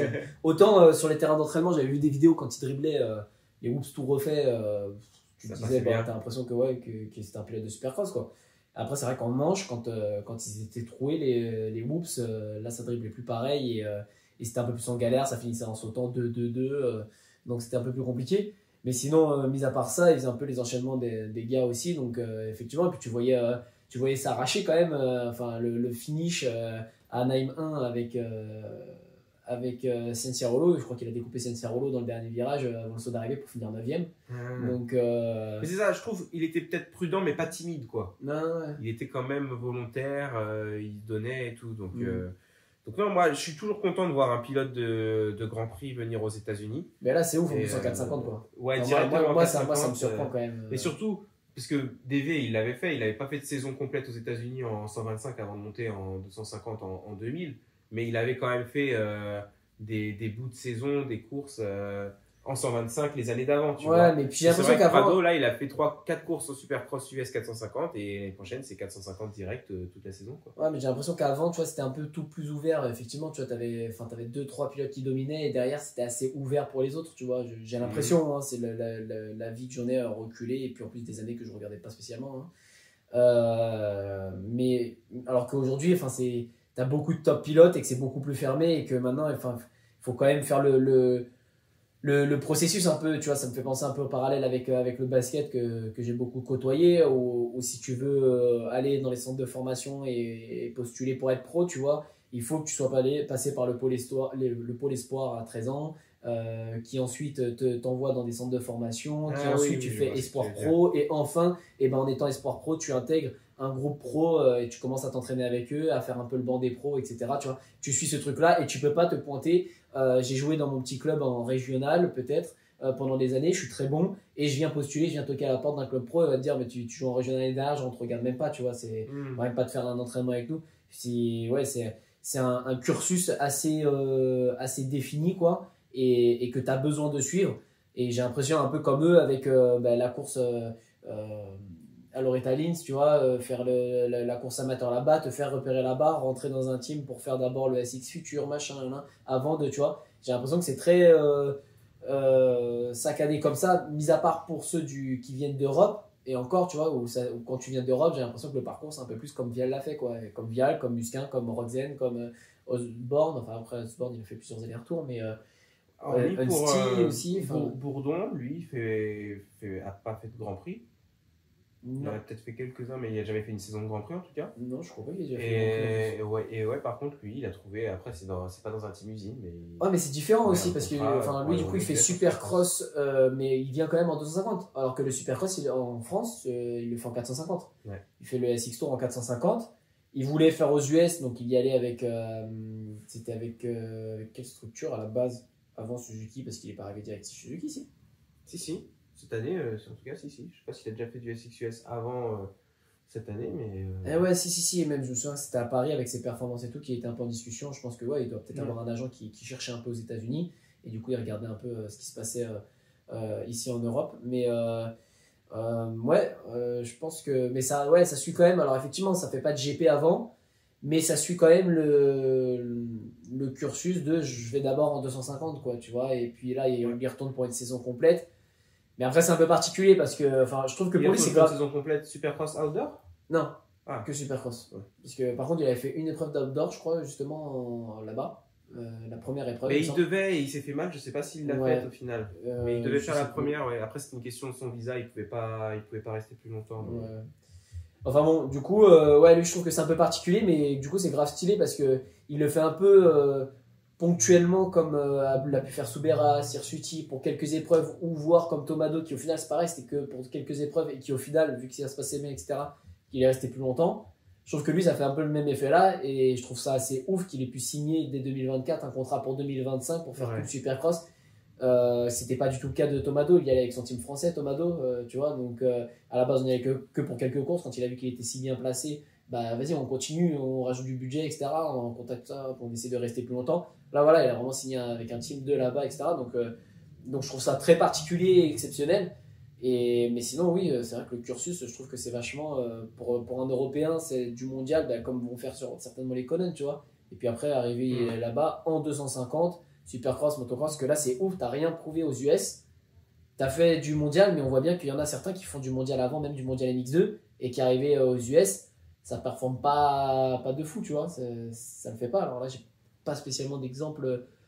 Enfin, on pourrait peut-être citer Unsty en réalité. La première fois qu'il est venu, ouais. Enfin, après, Unsty en Supercross, quand il était chez Pro Circuit, c'était pas trop mal, mais je crois qu'il s'est vite blessé, et après, la progression a été vite arrêtée, quoi. Mais... T'en as d'autres là, c'est pas Guillaume Fares qui au final, je crois qu'il retourne au mondial aussi. Oui, mais il a jamais vraiment fait de mondial avant, je crois, aux États-Unis.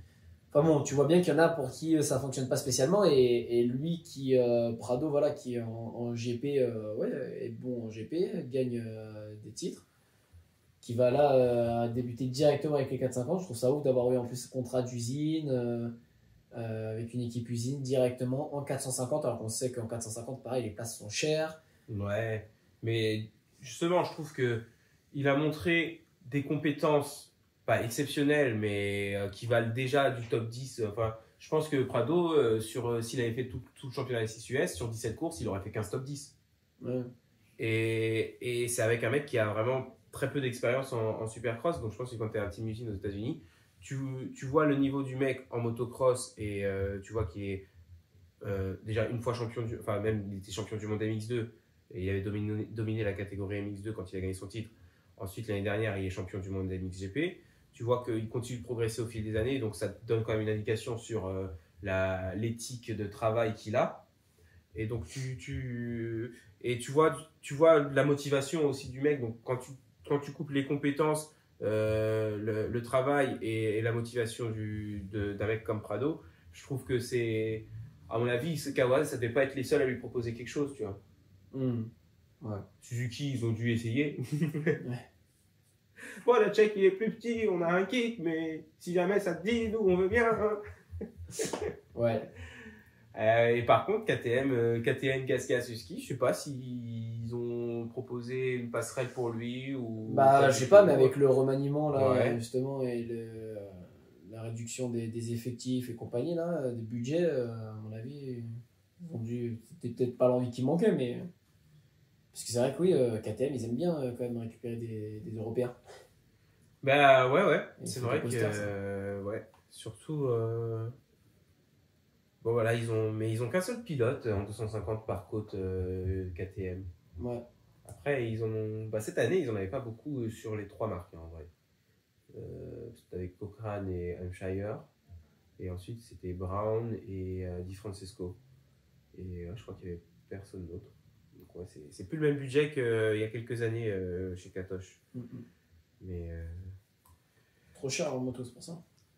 ouais, les gens Rendement. achètent plus. Les gens achètent plus. Et puis surtout quand.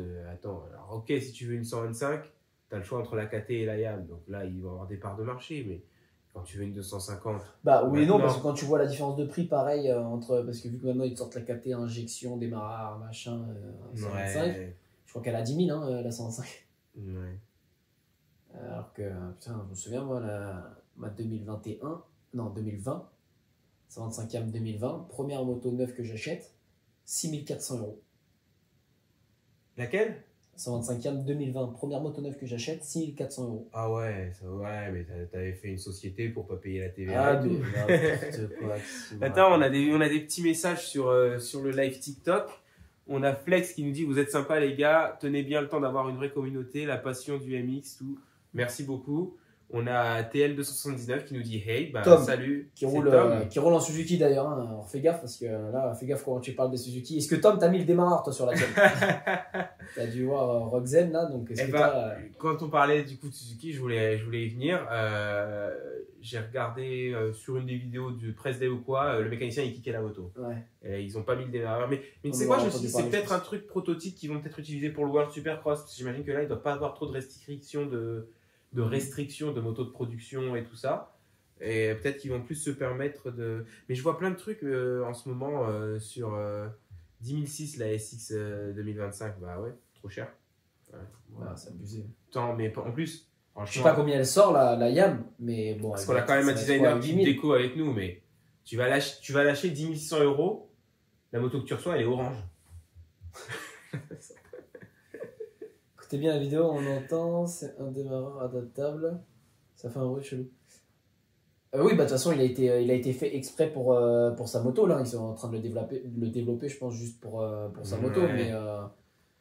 Mais bon, enfin, je sais pas dans quelle mesure. Moi, j'avoue, je suis pas mécano, les gars. Je sais pas dans quelle mesure tu peux adapter un démarreur. Mais bon, je pense que ouais, ils sont en train de développer un truc. Après, je pense qu'ils vont s'y mettre parce que si Suzuki veut pas fermer en tout cas l'industrie motocross, ils sont obligés de se mettre à la page à un moment donné parce que là il y a eu l'effet Roxen sur la Suzuki qui peut-être a redonné un peu de vente à Suzuki, Mhm.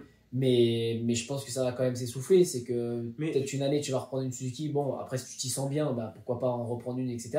Mais quand les motos continuent de se développer et qu'à côté de ça la 250 elle se développe pas, enfin on sait que même le dernier des pilotes de ligue il veut la KTM, la YAM, la moto la plus puissante. Mais quand je suis passé sur la YAM, un des trucs que j'ai dit je veux plus kicker. C'est bon. Genre, il y avait, au moment où moi je suis passé, la Kawa avait pas encore le démarreur électrique, mais il y avait le choix entre la Honda et la YAM déjà.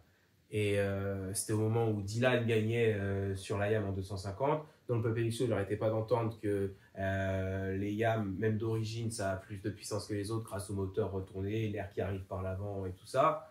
Et ça se voyait en plus au départ sur les courses machin. Et je me suis dit, bah vas-y, c'est bon, je prends YAM. En plus, les tests disaient que la suspension Kayaba, même si la YAM c'était pas la plus maniable, c'était quand même bien confortable. Mais du coup, ouais, moi, ça faisait partie de mes critères. C'était, je veux plus une moto avec un kick, c'est bon. Oui, la puissance à notre niveau, on s'en fout un peu. C'est vrai, Tom, même si également, tu vois, j'entendais dire que la YAM, c'était une moto qui avait plus de puissance que les autres. Moi, je roule en 250, pas en 450. Et je faisais bien 15 kilos de plus aussi. Et je me suis dit, moi, je vais pas mettre 1000 balles dans une ligne, et je vais pas mettre de l'argent dans une prépa moteur et tout. Donc si je peux avoir la moto d'origine qui tire le plus, ça m'arrange quand même, parce que je veux pas non plus avoir une mobilette, quoi. Non, mais puis on sait que de toute façon, même voilà, ce que je disais, le dernier pilote de ligue ou même celui qui fait pas de course, il veut la moto la plus puissante. Mais c'est comme pour le téléphone. Ouais, tu veux pas, quand tu achètes un nouveau téléphone, tu n'achètes pas celui d'il y a 4 ans où il a moins de puissance. Tu peux l'acheter 300 €. La caméra, elle est moche. Tu peux acheter un téléphone 300 €, bah, non, tu vas mettre 1500 dans l'iPhone, le tout nouvel iPhone. Donc non, ouais, les gens veulent le dernier modèle, veulent la moto la plus puissante. Et puis je pense aussi tout ce qui s'est fait justement autour de Suzuki, les vannes, mine de rien, tu vois, sur les réseaux, les trucs comme ça. Ouais. Ben, inconsciemment ou même consciemment, mais je pense qu'il y en a qui veulent pas se l'admettre, qu'ils achèteront pas de Suzuki par rapport à ça, tu vois. Tu veux pas te faire manier par les copains sur voilà, elle s'est fait lyncher la Suzuki depuis quelques années parce qu'elle a pas évolué contrairement aux autres, et du coup, ben, inconsciemment, les mecs, ils vont pas racheter de Suzuki, alors que effectivement, tu donnes, mais ne serait-ce que, enfin, c'est celle de 2015, visiblement, c'est la même que celle de 2015, et regarde, Roxen roule avec, et ben, il finit très souvent devant des 2025. Après, 2016, Roxen, il gagne 20 manches sur 24 sur une Suzuki. Hein. Voilà. La moto, elle n'a pas changé, ça l'arrange bien, je pense. C'est ça, donc, et n'importe qui, effectivement, je veux dire, quand on n'est pas à leur niveau, personne n'exploite la moto à 100%. Donc, effectivement, non, c'est pas que tu sois sur une Suzuki ou une Yamaha qui va te faire changer ton temps autour. Mais oui, je pense que pour que Suzuki puisse justement se relancer un peu, il faut qu'ils y viennent. Et donc, je pense qu'ils sont quand même un peu en train de travailler là-dessus, là, sur le démarreur. Pour la Suzuki parce que là ils ont besoin de ça pour se remettre un peu à la page, et je pense que c'est le gros du truc, quoi. Voilà, le kick, c'est ce qui se voit visuellement, etc.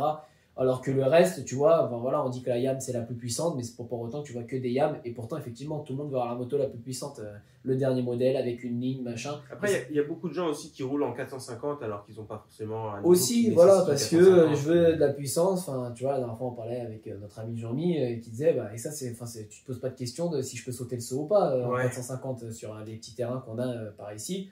Même si tu t'es raté dans le virage, bah, tu tournes la poignée, hop, et tu y vas. Donc, alors que c'est vrai que tu reviens sur un 250, un 125, tu dois te soucier de comment tu prends ton virage avant pour pouvoir envoyer le saut, quoi. Mais tu vois, Kiefer sur le Pulp Sauce, il dit ça fait depuis que Roxen est chez Suzuki qu'il entend par des gens de Suzuki, ouais, l'année prochaine on va mettre un démarreur électrique sur la Suze pour Ken, naninana, et du coup le nouveau modèle sortira avec un démarreur électrique, et qu'à chaque fois c'est pas le cas. Et donc les gens chaque année ils lui demandent alors le démarreur, t'avais dit que t'avais entendu un truc et tout, et il a dit écoutez les gars, moi j'arrête d'en parler maintenant parce que chaque année j'entends un truc et la moto elle sort, il n'y a rien qui change, donc je vous en dis pas plus, j'en sais rien, quoi. Mais ouais, je pense, je sais pas si j'invente complètement, mais il me semble que j'avais entendu dire que Suzuki revenait en mondial aussi l'année prochaine. Donc peut-être que c'est l'année d'après, j'en sais rien. Mais peut-être il se peut que Suzuki ait envie de se réinvestir. Après, peut-être que tu sais, Suzuki voit, bah tiens, Triumph, ils viennent dans le motocross. Bah tiens, Ducati, ils viennent dans le motocross. Beta, ils viennent aux États-Unis aussi. Bon, bah peut-être qu'en fait, dans le motocross, il y a un truc à faire et qu'on ne devrait pas négliger à ce point. Peut-être qu'ils se disent aussi que, mine de rien, le motocross, ils n'avaient pas beaucoup investi dans le développement de la moto, mais ils en vendaient et ça leur rapportait un petit peu d'argent. Et peut-être qu'ils se disent qu'avec toutes ces nouvelles marques aussi, s'ils ne se mettent pas à la page, ils vont perdre cette source de revenus, quoi. Donc peut-être que c'est aussi ça qui les motive, je sais pas. Le jour où ils mettent un kick, le nombre de ventes sera ouf. Tu veux dire un démarreur, Tom, du coup? Ouais, je pense qu'il voulait dire le kick à long, du coup. Vous mettez un démarreur où ils enlèvent le kick, quoi. Ouais. Bon, bah écoute, il est déjà 13h passé, c'est la fin de ce podcast, c'est la fin de cet épisode 15. On va se retrouver la semaine prochaine, à nouveau en direct sur TikTok. On verra pour vous communiquer la date. On sait pas, on vous dira ça dans la semaine, on essaiera de vous prévenir au moins peut-être un petit jour avant. Mais ouais, on fera ça sur TikTok encore pour la finale Super Motocross. On reviendra, je pense, sur la finale, puis un peu sur toute la saison, peut-être les moments forts. Les performances qu'on a préférées, pas les pistes parce que Mr. Brap il les retient pas.